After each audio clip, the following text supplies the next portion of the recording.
Ce matin, certains musées décident à partir d'aujourd'hui de faire payer plus cher les touristes non européens, une tarification différenciée qui fait beaucoup parler. Racontez-nous.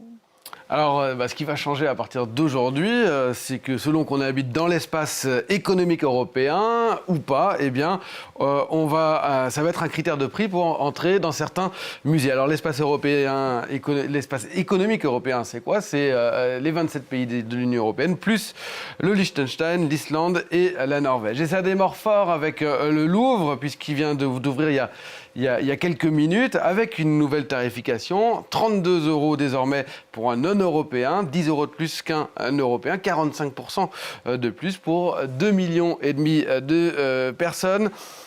Si on se réfère aux entrées de 2024, 2,5 millions de visiteurs étrangers, c'est-à-dire non-européens, sur près de 9 millions de visiteurs au total. Deuxième symbole, le château de Versailles. Là aussi, à partir d'aujourd'hui, les visiteurs non-européens payent plus cher. Alors la différence, elle est moins importante, elle est seulement de 3 €, 35 € pour la tarification de saison haute, c'est-à-dire l'été, contre 32 €. C'est un peu plus de 3 millions de visiteurs qui sont concernés. Et puis, on peut citer aussi la Sainte-Chapelle, qui avait déjà augmenté ses tarifs depuis le début de l'année, 22 € contre 16 € pour les Européens, le château de Chambord ou encore l'Opéra de Paris, avec une différence de 10 € selon qu'on soit européen ou pas pour ces deux derniers.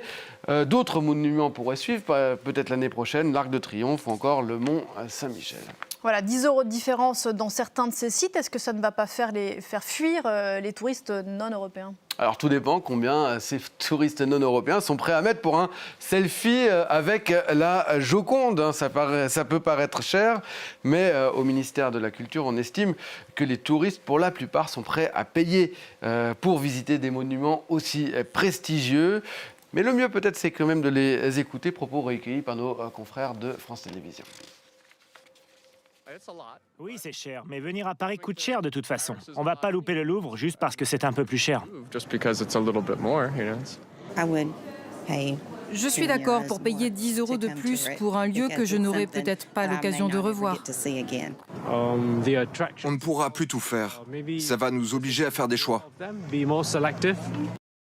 Alors à 32 € pour une entrée au Louvre, on reste quand même aligné avec les grands musées dans le monde. C'est en tout cas ce qu'affirme le ministère de la Culture, qui espère générer 20 à 30 millions d'euros de recettes supplémentaires. L'objectif, c'est de financer davantage la rénovation du patrimoine français. Les Français n'ont pas vocation à payer tout seul, disait Rachida Dati, la ministre de la Culture. Et des rénovations, eh bien, il en faut. Prenez le Louvre, il y a ce grand projet assez controversé, baptisé Renaissance du Louvre, projet à plus de 100 millions d'euros alors que les caisses de l'État sont vides. Il faut bien trouver l'argent quelque part. Et puis ce projet qui a été rattrapé par l'actualité, les problèmes de sécurité après le vol spectaculaire des bijoux de la reine, de la vétusté, des fuites à répétition, problèmes qui ont conduit les employés à se mettre en grève reconductible depuis la mi-décembre. Une partie du musée, effectivement, est toujours fermée. Des grévistes du Louvre qui ne sont, eux, pas du tout favorables à ces tarifs différenciés.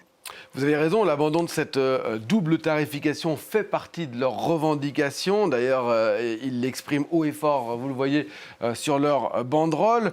Selon eux, c'est contraire à l'idée très française de l'universalisme de l'accès à la culture. Une mesure discriminatoire, disent-ils. Certains affirment qu'il s'agit là d'une nouvelle exception française, mais au mauvais sens du terme.